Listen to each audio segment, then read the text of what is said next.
Hoy vamos a hablar de la fe. Justamente el hermano Ariel, que lo estuvo predicando el domingo pasado, que habló sobre el secreto de cómo estar unidos, ¿verdad? Él decía admirar al hermano, amarlo en obras, no solamente en decir te quiero, sino si le hace falta algo lo ayudo. Y otra cosa que nos unía, decía, era la fe, es algo que nos une, porque si por algo estamos acá todos juntos, porque creemos en el mismo Dios y nos da una alegría tremenda tener hermanos que crean lo mismo que nosotros. Somos todos diferentes, tenemos virtudes y más defectos que virtudes, pero como Luis, que me aguanta, que lo hizo esperar no sé cuánto tiempo ayer, pero bueno, eso habla de la grandeza de Dios, ¿no es cierto?, que nos podemos soportar unos a otros por esto, por la fe, ¿no es cierto? Y bueno, hoy vamos a hablar de esto, de la fe, pero lo vamos a mirar, no vamos a hablar tanto de doctrina, o sí, capaz que sí, pero vamos a mirarlo de un punto de vista, para ponerle un título como ¿qué te crees? ¿Qué te pensás? Esa frase que por ahí sabe decir, no sé, la maestra en la escuela, dejá de gritar así, o ¿qué te pensás? ¿Que estás en la cancha? O que las madres cuando nos dicen, levantate, o te pensás que soy tu sirvienta. Entonces vamos a pensarlo de esa forma. ¿Qué te crees? ¿Qué te pensás? De esa forma vamos a ver la fe hoy. La lectura va a ser en Primera de Pedro. Les doy unos segundos para que busquen en sus Biblias. Primera de Pedro, del 3 al 7 vamos a leer. ¿Sí?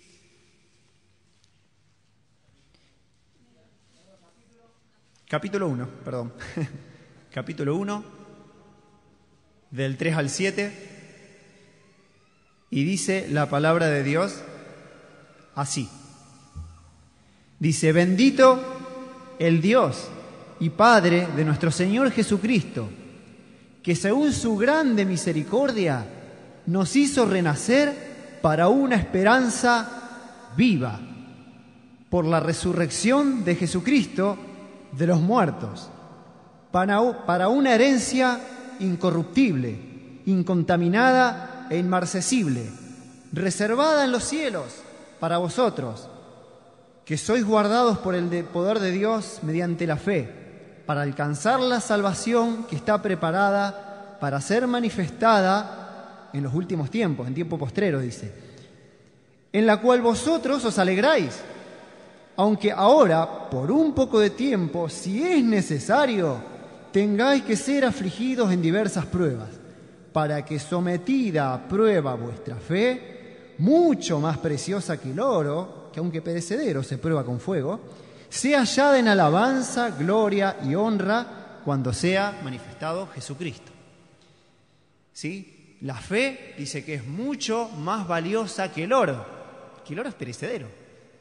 Dice la Biblia que por gracia sois salvos por medio de la fe. O sea que la fe es mucho más valiosa, nos da la salvación, mucho más preciosa que el oro, ¿verdad? ¿Sí?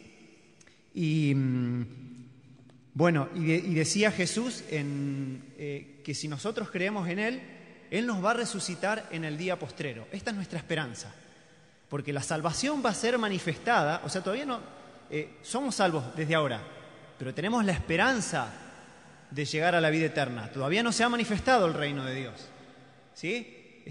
Por ahora vivimos con esperanza.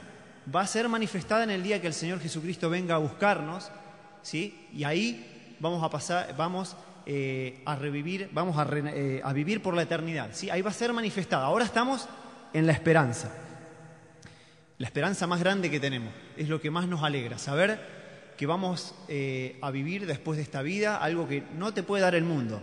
Muchos buscan en cualquier cosa satisfacer su vida, en logros o en algunas otras religiones que le pueden dar ¿cómo se llama? Prosperidad, trabajo, salud, lo que se... ¿Qué querés? Amor, trabajo y salud, ¿sí? Que no te falte. Y la vida después de esta, solo el Señor te la da, ¿sí? Bueno, como íbamos a hablar de la fe, vamos a empezar preguntándonos ¿qué es la fe? ¿Sí? ¿Qué es la fe? Dice en Hebreos 11, nos describe que la fe es un pensamiento.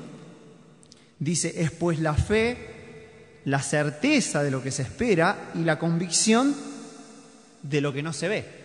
La fe es algo que yo espero. que todavía no lo he alcanzado, pero yo lo espero y estoy convencido que lo voy a lograr, ¿sí?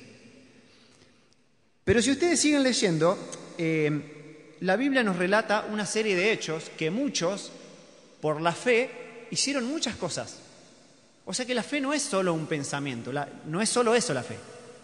La fe está acompañada de obras, o sea, de acciones que yo hago con respecto a lo que creo. Eso lo aclara en Santiago. Santiago 2:17 nos dice que la fe sin obras en sí misma está muerta, ¿sí? Y bueno, y da un ejemplo. Entonces yo, para decir de una forma práctica, ahí da un ejemplo, Santiago 2:7,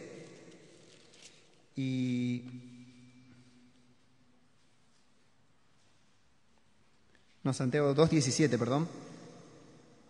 Dice: hermanos, ¿de qué aprovecha si alguno dice que tiene fe y no tiene obras? ¿Podrá la fe salvarle?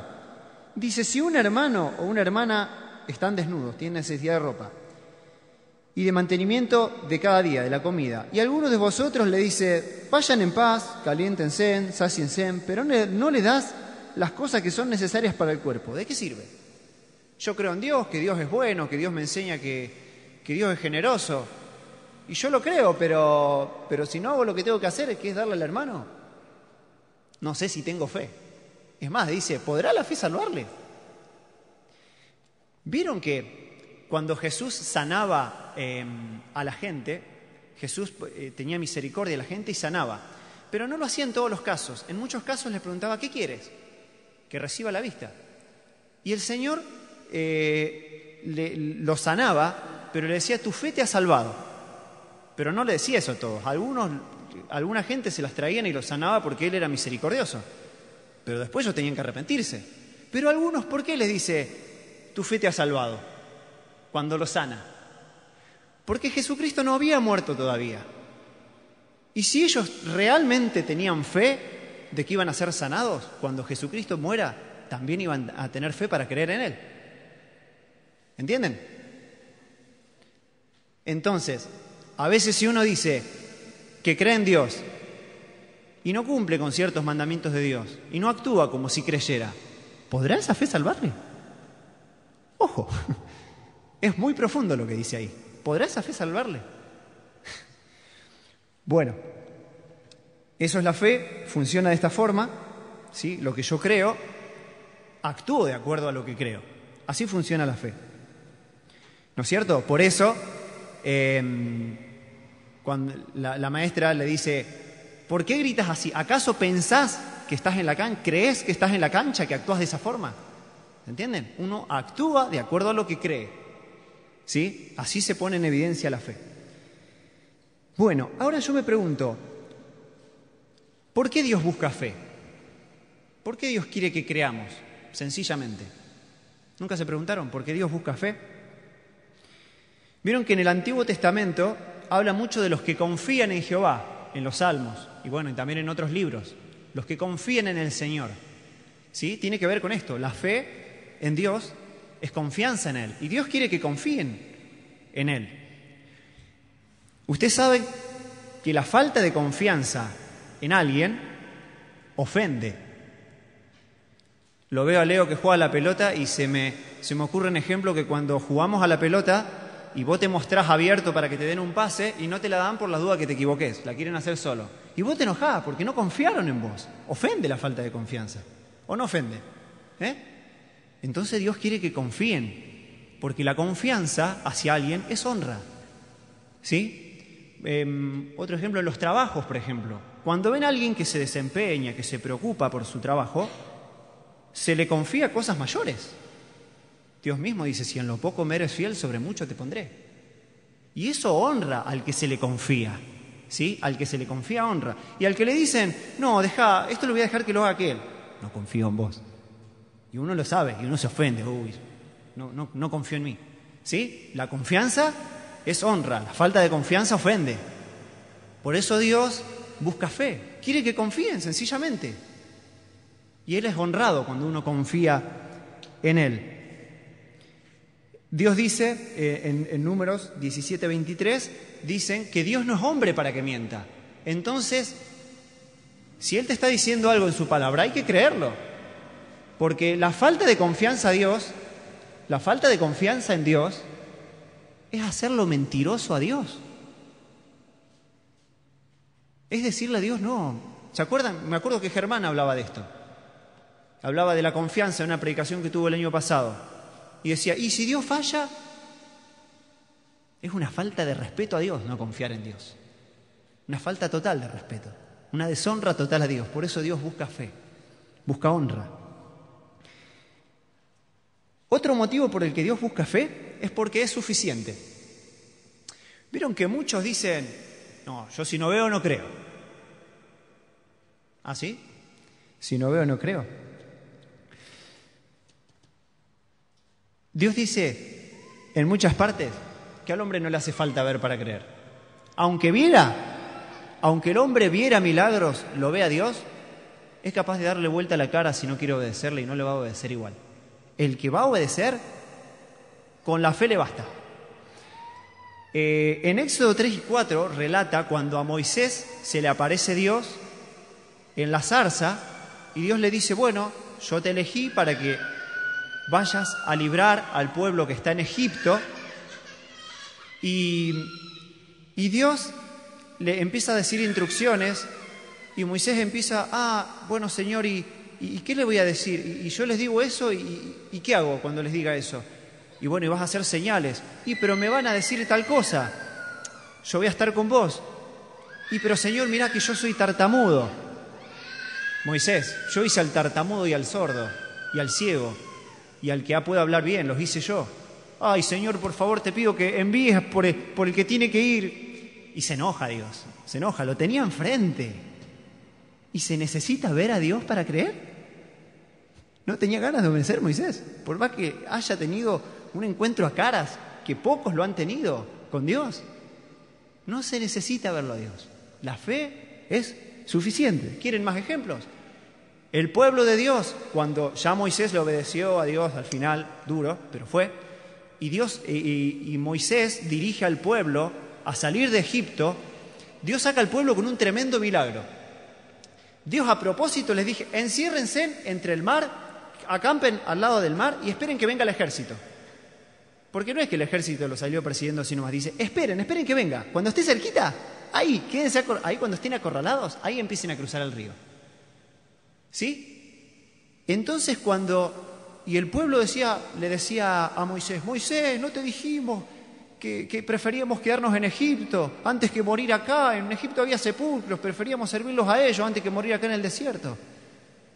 Y el Señor en su paciencia, decirle al pueblo que marche, decirle al pueblo que pase, vos extendé la vara, y cuando el pueblo empieza a marchar, Moisés extiende la vara y se abren las aguas, y cruzan en seco. ¿Sí? Y cuando viene el pueblo por atrás, Dios permite que todo el ejército de Faraón muera ahí en el agua, porque Dios dice, extender la vara de nuevo, se van a cerrar las aguas y ahí va a quedar todo el ejército. Y ahí van a ver la grande salvación. Dios quería que fuera así. Dios los podría haber sacado pacíficamente, pero Dios quería que vean la grande salvación de Dios, que vean un milagro tremendo. ¿Cómo se va a abrir el agua y quedarse como un muro a cada lado y encima está seco? Un tremendo milagro. Eran 700.000 judíos. 700.000 eran, sin contar los niños, dice la Biblia. Casi 1 millón de personas cruzando por el mar en seco, con el agua a cada lado. Un milagro tremendo. Y ustedes saben que cuando llegan a la orilla, ¿y ahora qué vamos a tomar, Moisés? Pará un poquito. ¿No viste que el Dios que hizo tremendo milagro te puede sacar agua de donde sea? Es más, tomá el agua de ahí. ¿Hace falta ver para creer? A los meses le empiezan a decir, y Moisés, ¿y ahora qué vamos a comer? Ya se la venían comiendo a la bronca, mientras iban por el desierto. Ya se la venían morfando y explotaron a 2 meses más o menos y dijeron, ¿y ahora qué vamos a comer, Moisés? ¿No estábamos bien en Egipto cuando comíamos alrededor de las ollas de carne? Y ellos todavía estaban esperando allá cuando Dios había hecho un milagro tremendo. No podían confiar en que ese mismo Dios iba a hacer cosas más grandes. ¿Hace falta ver a Dios? ¿Hace falta ver milagros? El que no va a creer, el que no le va a obedecer, por más que vea, no hace falta. Crean, confíen y es suficiente. Bueno, había otro ejemplo más en ¿cómo se llama? Lázaro, cuando muere, y muere el rico también. El rico, estando en el infierno, dice: mandá, Señor, algún profeta que se levante de entre los muertos a mi familia, para que ellos crean así y no vengan acá. Ni aunque los muertos se levanten, van a creer. Tienen a los profetas, a la palabra, y si no la creen, no hace falta ver milagros. ¿Sí? No hace falta. Es suficiente. Ahora nosotros leímos en Pedro,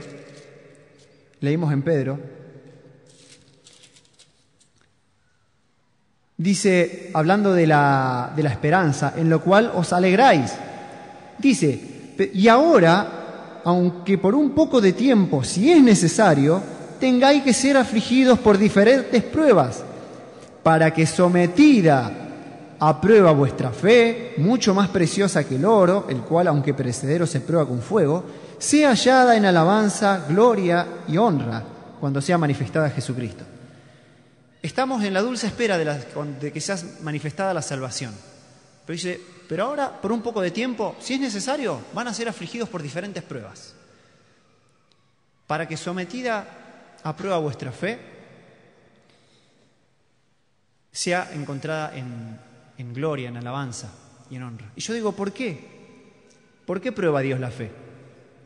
¿Se les ocurre pensar por qué el Señor prueba la fe? Bueno, hay muchas razones. La primera razón, podríamos decir, porque Dios quiere que nuestra fe sea activa. Él quiere que la demostremos en hechos, ¿no es cierto? La fe no es solo creer, tenemos que hacer cosas, a ver si hay fe, ¿no es cierto? Los hechos nuestros, lo que hacemos, hablan de la fe que tenemos. Pero el primer motivo por lo que Dios prueba la fe, lo dice ahí en el mismo versículo 7, dice: para que sea hallada en alabanza, gloria y honra cuando sea manifestado Jesucristo. Hay muchos ejemplos de muchos hombres de Dios que tuvieron una fe muy grande, que es una fe que se puede alabar, la fe que tuvieron.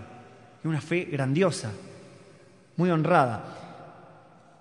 Bueno, Abraham, cuando a Abraham le piden, Dios le promete un hijo primero, a los 100 y 90 años la esposa, un milagro increíble, no se puede tener hijos de esa edad, y después que se lo da, Dios le pide algo tremendo.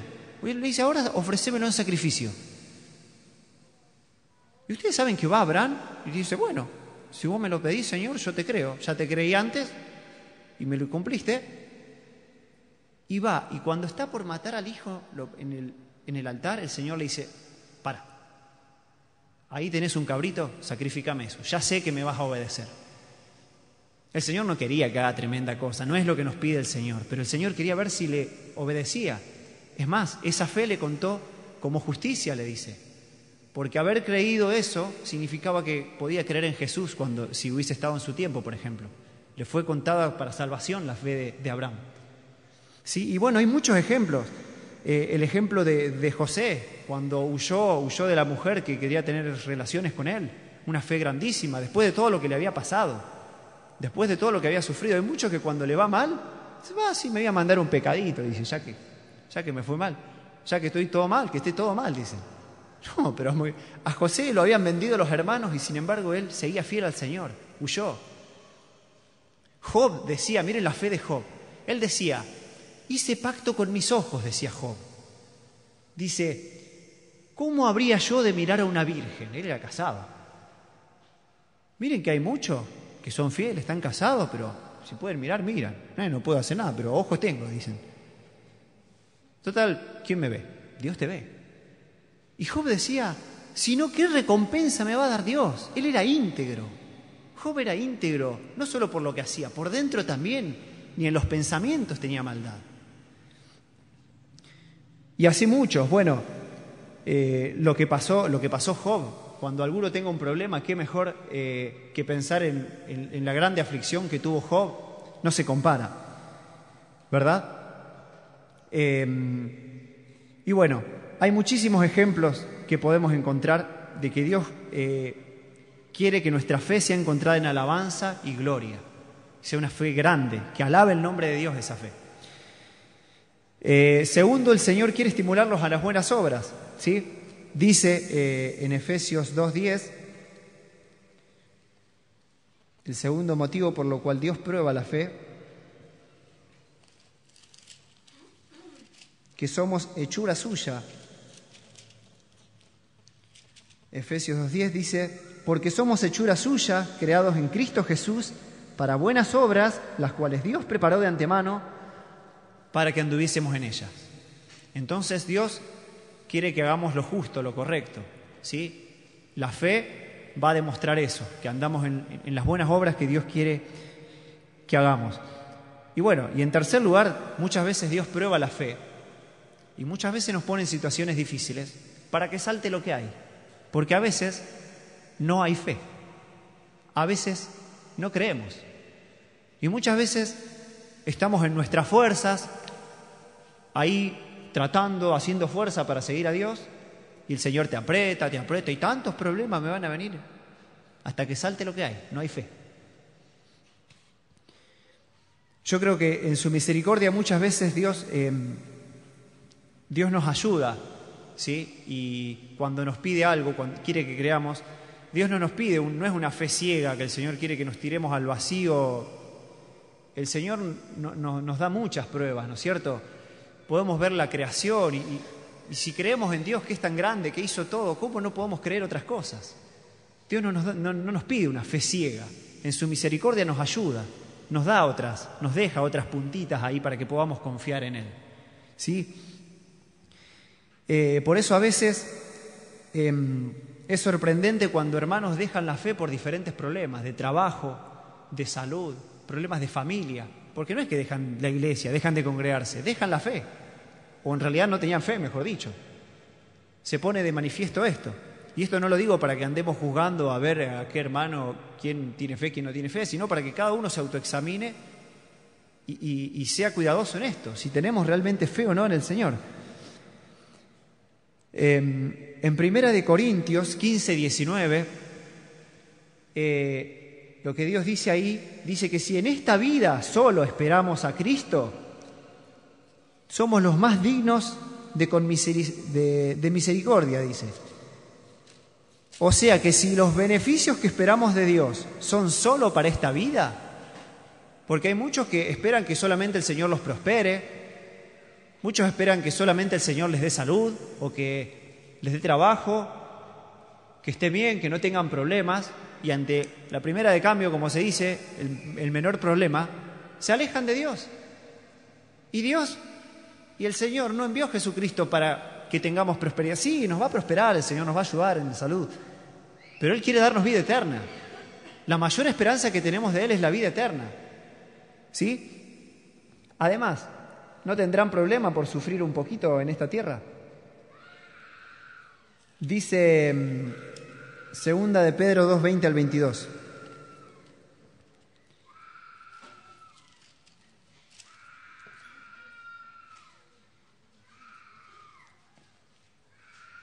No es esta. 1 de Pedro 19, 2:19 al 21.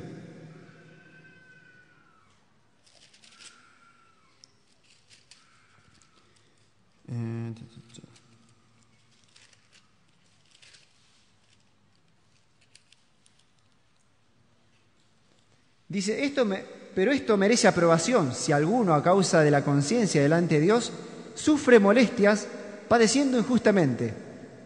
Pues, ¿qué gloria es si pecando sois bofeteados y lo soportáis? Mas si haciendo lo bueno sufrís y lo soportáis, esto ciertamente es aprobado por Dios. Si te mandaste una macana y sos castigado por ella, vos decís, bueno, me la banco, total, yo me las mandé. ¿Pero estás dispuesto a bancarte la injusticia? ¿No te molesta? Mirá que Jesucristo sufrió la injusticia de todos. ¿No te molesta sufrir un poquito de injusticia? En esto se demuestra si hay fe o no, si amás a Dios o no. Por eso a veces nos pasan cosas, Yupi, esto que nos contaron, te aliento desde acá. El Señor quiere ver si realmente lo amás a pesar de que te sacaron algo que en el cielo no lo vas a tener. ¿Sí? En el cielo no va a haber ni Galaxy, ni Lumia, ni nada. Así que fortalezcámonos pensando en esto, en que el Señor quiere que suframos un poco para probar que tenemos fe. En Mateo 6:33 dice, busquen primero el reino de Dios y su justicia, y todas las demás cosas van a ser añadidas. A veces buscamos la añadidura primero, y lo que tenemos que buscar es el reino, ¿sí? Ser justos delante de Dios, como Él quiere. Por eso ahora me gustaría hablar de cuál es el objeto de nuestra fe, que es Jesucristo, creer en el Señor Jesucristo. Todo gira alrededor de esto. La muerte de Jesucristo en la cruz no es un hecho que sucedió porque sí. El hecho más trascendental que dividió la historia en dos, entre antes de Jesucristo y después de Jesucristo. Me causa gracia porque en la escuela nos enseñan de la evolución, ¿no es cierto? Pero la misma maestra te enseña, estamos en el año tanto antes de Cristo, tal después de Cristo, pasó tal cosa, ¿viste? Y es como que se contradice. El que quiera negar a Jesucristo, no sé en qué año vive. Estamos en el 2014 desde que vino Jesucristo a la tierra. ¿Sí? Y algunos creen que murió porque era un hombre bueno, porque bueno, hacía cosas buenas y lo mataron por envidia. Pero él decía, justamente en la cena, que cuando el Señor instituyó la cena, dice, ciertamente el Hijo del Hombre va según está escrito de él. Ya estaba profetizado que Jesús iba a ir a la cruz, que tenía que morir. En muchas partes.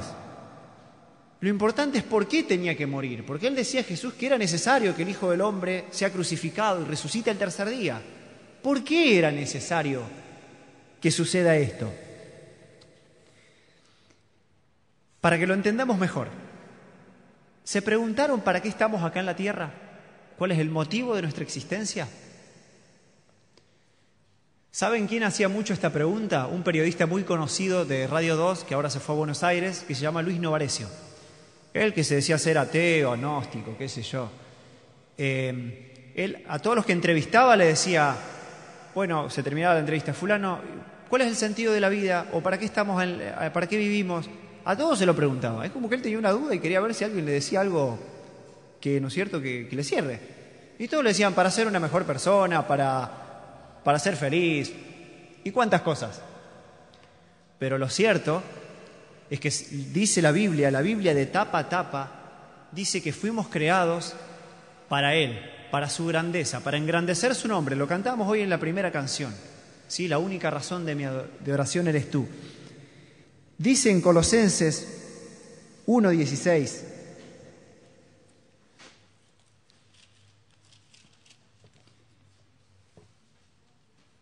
dice, porque en Él fueron creadas todas las cosas, las que hay en los cielos, los que hay en la tierra, visibles e invisibles, sean tronos, sean dominios, sean principados, sean potestades. Todo fue creado por medio de Él y para Él. O sea que somos suyos, le pertenecemos. En 1 Corintios 10:31 dice, así coman o beban, háganlo para la gloria de Dios, háganlo para la grandeza de Dios. De tapa a tapa de la Biblia es Dios queriendo mostrar su grandeza, Dios queriendo mostrar su gloria. Podemos ver desde que Dios elige ese pueblo, que lo elige porque era un pueblo chiquito, era un pueblo pequeño, o sea, no considerado a la vista de otros pueblos, y no es que le tuvo lástima. Dios dijo, a ver, ¿dónde puedo elegir el peorcito de todos para que no sea el glamour de Israel, sino para que sea engrandecido su nombre? Dios desde el principio, a través de la creación, Él quiere engrandecer su nombre. En muchas partes del Antiguo Testamento dicen, y sabrán que Jehová es Dios. ¿Sí? Cuando Dios permite que pase ese milagro de cruzar el mar en seco, dice Dios lo hace a propósito, y Faraón sabrá que Jehová es Dios. Todo el tiempo Dios queriendo mostrar su grandeza. Para eso nos creó Él, para que mostremos su grandeza. De modo que cuando nos rescata, dice, ustedes son pueblo escogido, real sacerdocio, nación santa, pueblo adquirido por Dios para que anuncien las virtudes de aquel que los llamó, los sacó de las tinieblas a la luz admirable, para que anuncien la grandeza de Dios. Toda la Biblia es Dios queriendo mostrar su grandeza. El hombre que es rebelde se quiere alejar de Dios y Dios en su grandeza decide rescatarlo para que siga mostrando su grandeza. Dios lo que quiere es que mostremos su grandeza. Y miren, eso no se trata de que vengamos a la iglesia y estemos gloria a Dios, aleluya, todo el tiempo. Sino que Dios quiere que viviendo de forma santa, de forma correcta, quiere que nos casemos, que tengamos hijos, que seamos felices. Y eso agrada a Dios, porque Dios inventó el matrimonio, Dios inventó la pareja, Dios quiso que quiere que tengamos hijos, que seamos felices realmente. Lo que Dios no quiere es lo que hacen los que no lo conocen o los que lo desprecian a Dios, que utilizan lo que Dios creó para sus propios deseos, que quieren tener sexo deliberadamente porque sí, y sin casarse, sin compromiso. Eso es lo que Dios no quiere. Pero todo lo que Dios hizo es bueno y le agrada a Dios que vivamos la vida correctamente. De esa forma engrandecemos el nombre de Dios. Como decía en la apertura José, si hacemos algo de más, si ayudamos a alguien, porque si hacemos solo lo que nos toca y no hacemos un poquito más, ¿qué tenemos de bueno?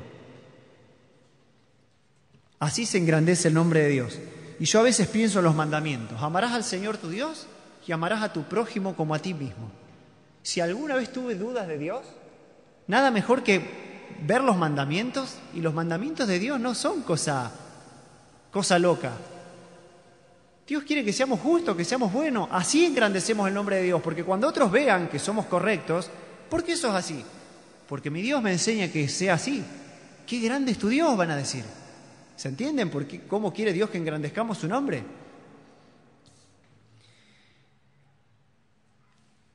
Ahora, sin embargo, dice Romanos,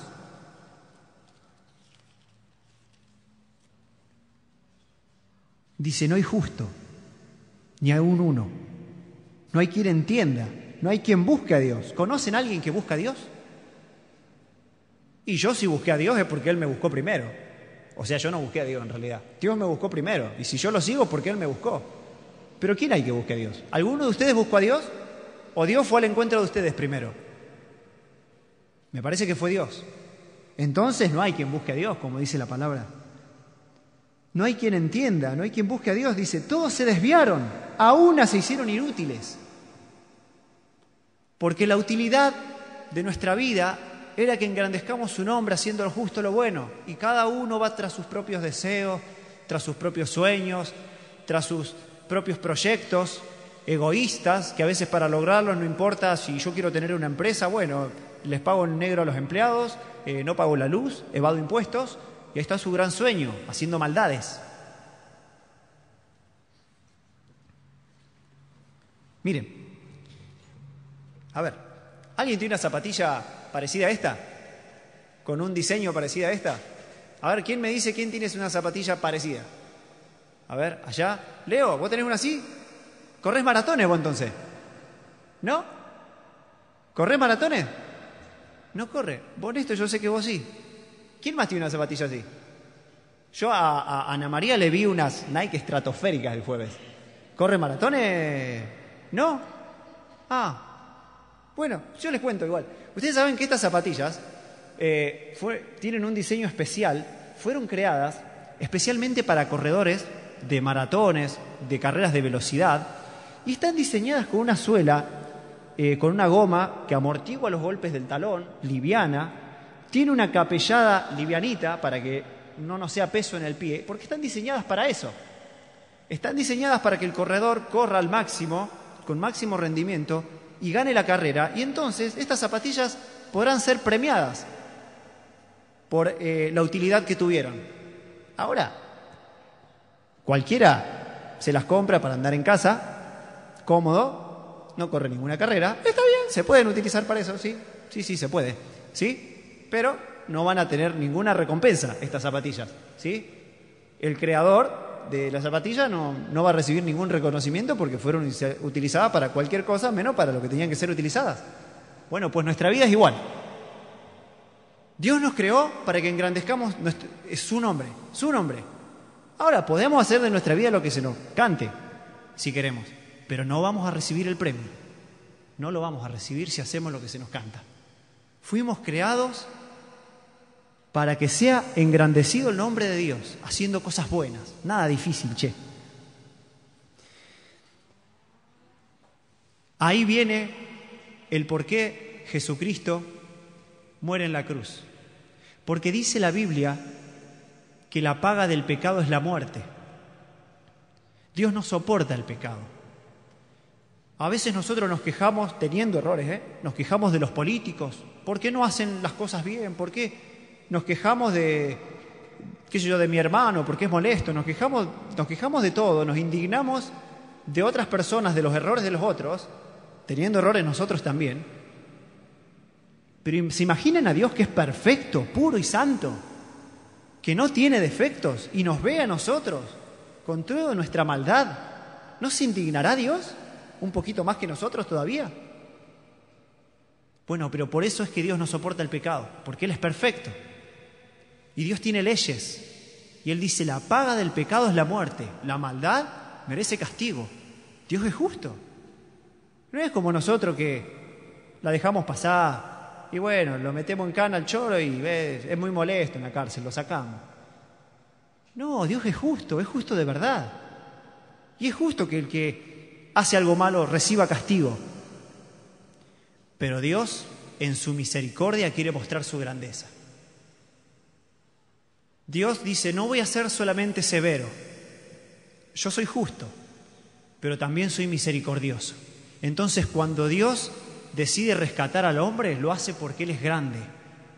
Él, queriendo mostrar la grandeza de su misericordia, decide rescatar al hombre. ¿Y por qué tenía que morir Jesucristo? Porque Dios quiere perdonarlo al hombre, a pesar de que merece castigo. ¿Pero por qué muere Jesucristo? ¿No era más fácil decir, bueno, lo perdono y ya está?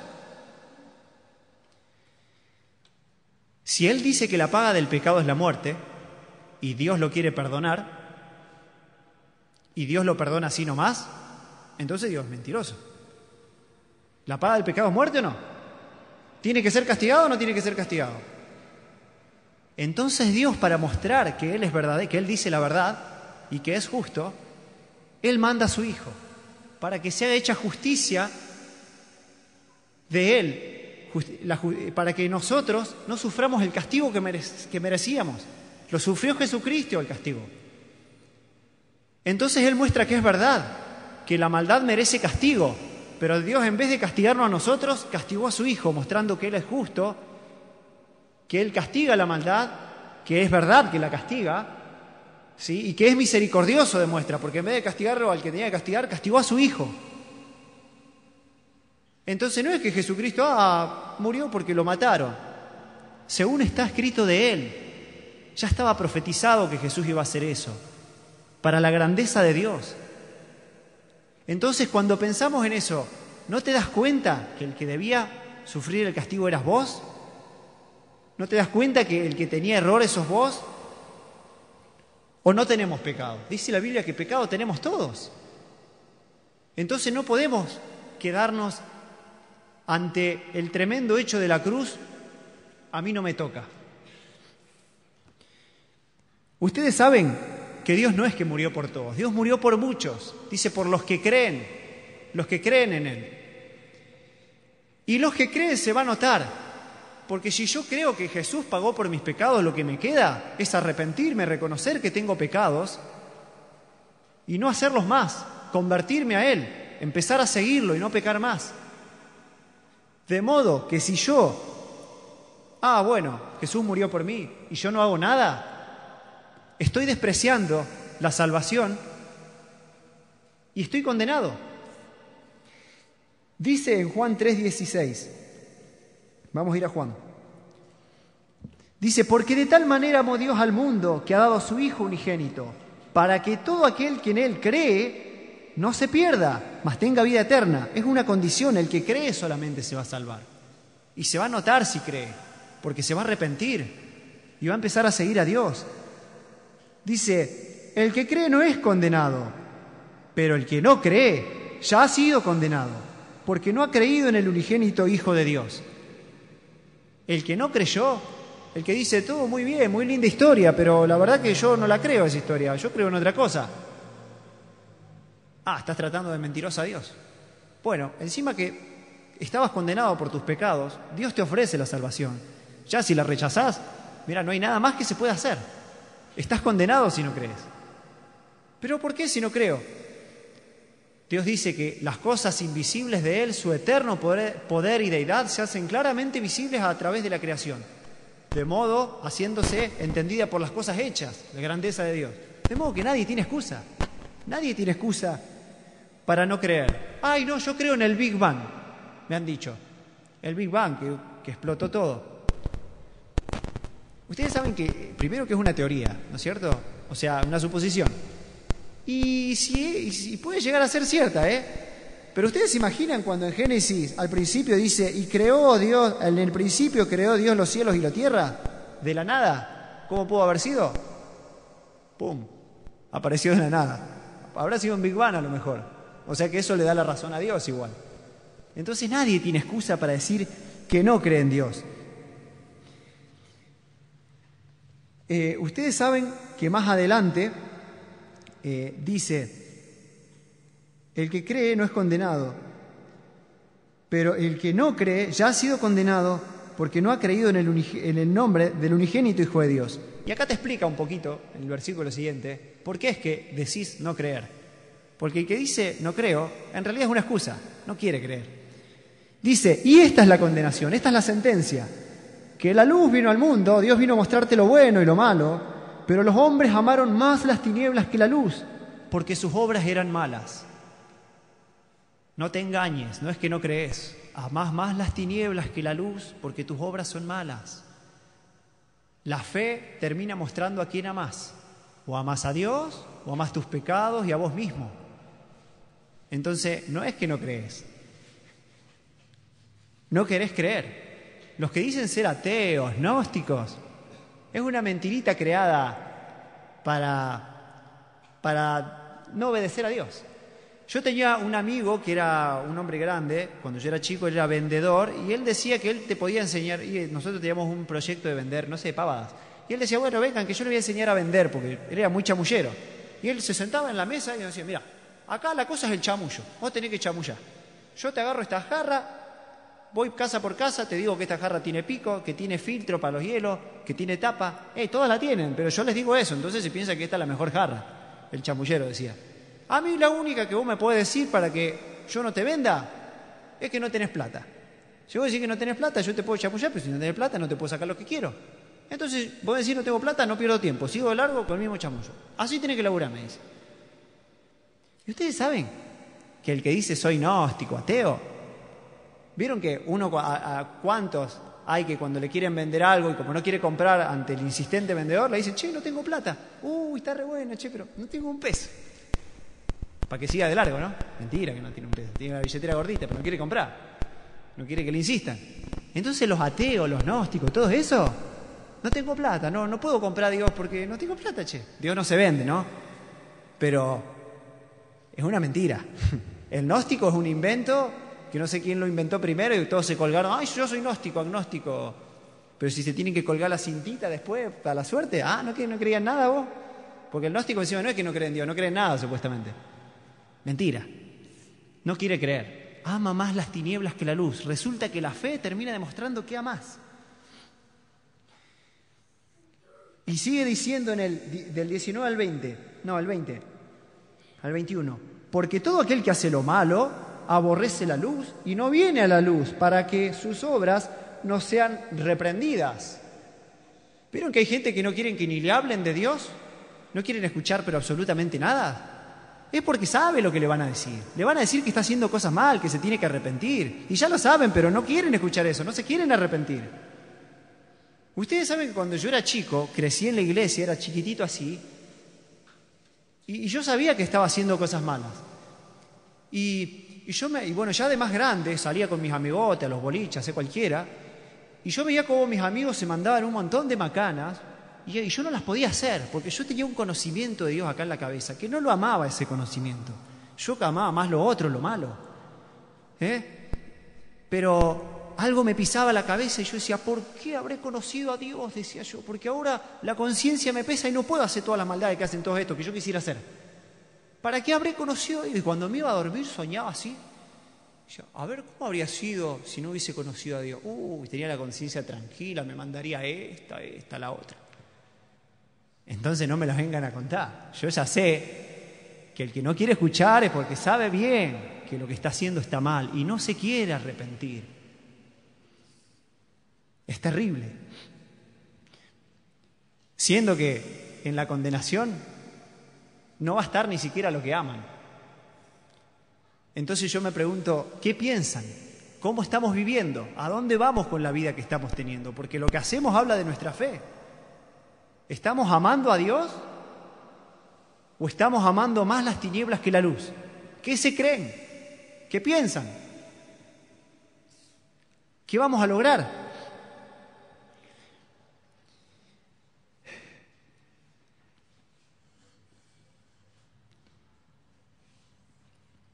Dice Lucas 9:24 que todo aquel que quiera salvar su vida, que todo aquel que quiera vivir su vida, cualquier que quiera usar la zapatilla para andar en casa, la va a perder.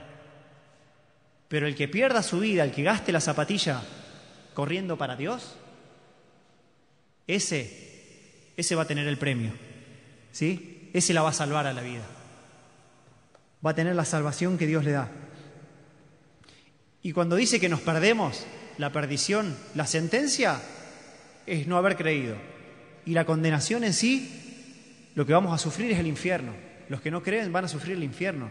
Es verdad lo del infierno, no es un cuentito. Dice la Biblia que es la llama nunca se apaga y el gusano nunca muere.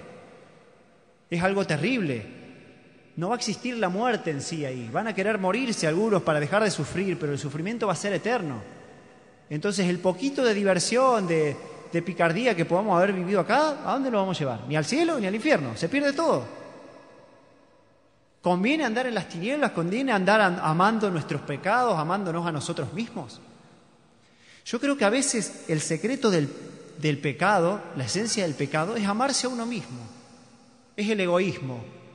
Porque Dios dice, los dos más grandes mandamientos son: amarás al Señor tu Dios con todo tu corazón y amarás a tu prójimo como a ti mismo. En ningún momento dice que te ames. Deja que Dios te ame y deja que otros hermanos cumplan el mandamiento de Dios amándote ellos a vos. Y vas a recibir cosas mejores.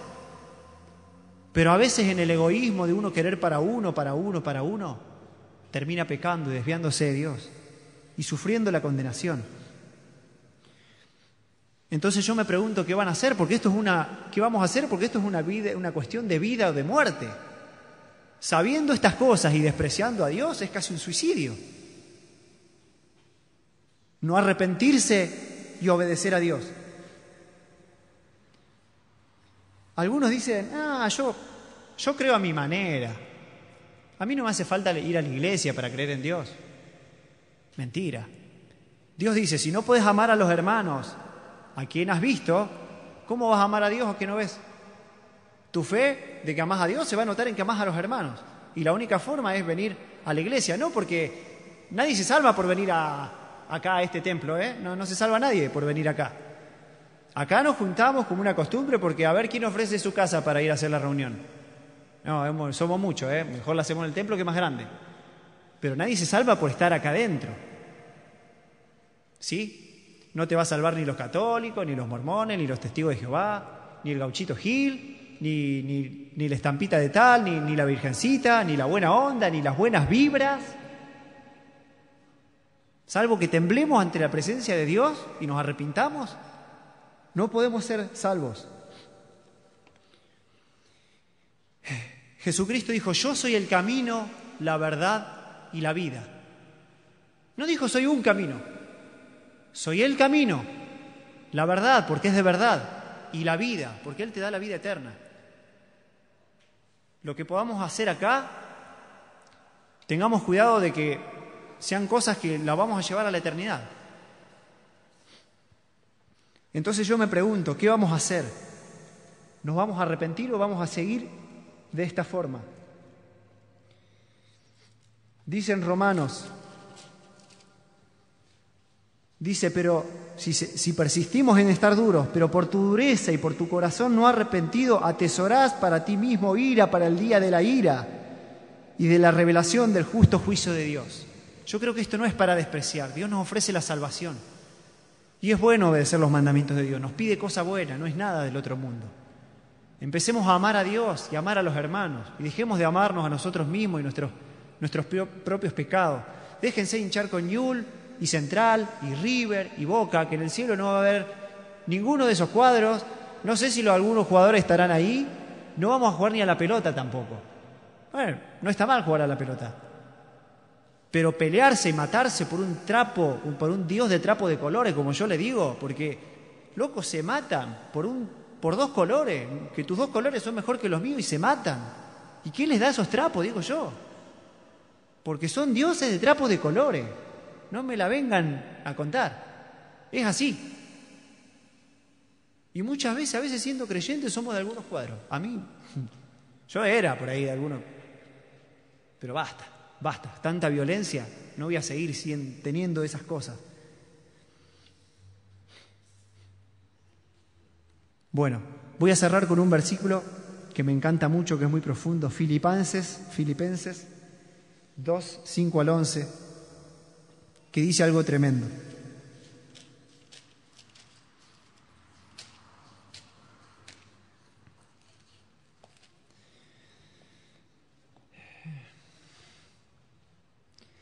Dice, haya pues en vosotros este mismo sentir que hubo en Cristo Jesús, el cual, siendo en forma de Dios, no estimó el ser igual a Dios como cosa que aferrarse, sino que se despojó de sí mismo, tomando forma de siervo, hecho semejante a hombres.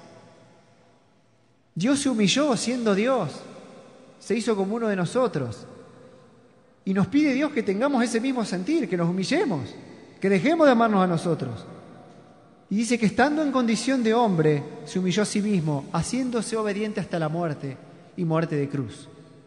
¿No estaremos dispuestos a morir a nosotros mismos, a nuestros deseos que no sirven de nada, que nos llevan a la condenación y a la muerte? ¿No estaremos dispuestos, como el Señor lo hizo, nos dio el ejemplo? ¿No será más importante? Dice, por lo cual Dios también lo exaltó hasta lo sumo y le dio un nombre, que es por sobre todo nombre, para que en el nombre de Jesús se doble toda rodilla de los que están en los cielos y en la tierra y debajo de la tierra, y toda lengua confiese que Jesús es el Señor, para gloria de Dios Padre.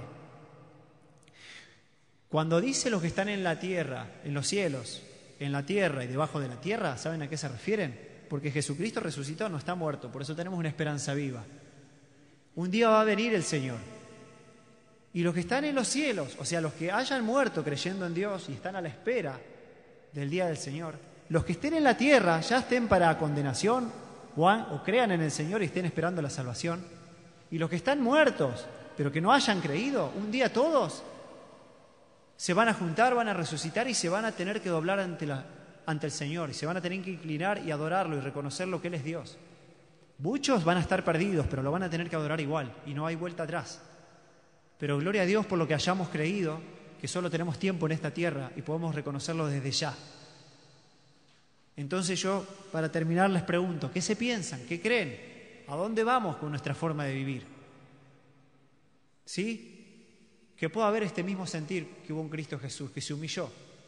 Nosotros también nos podemos humillar, reconocerlo y tener la vida eterna.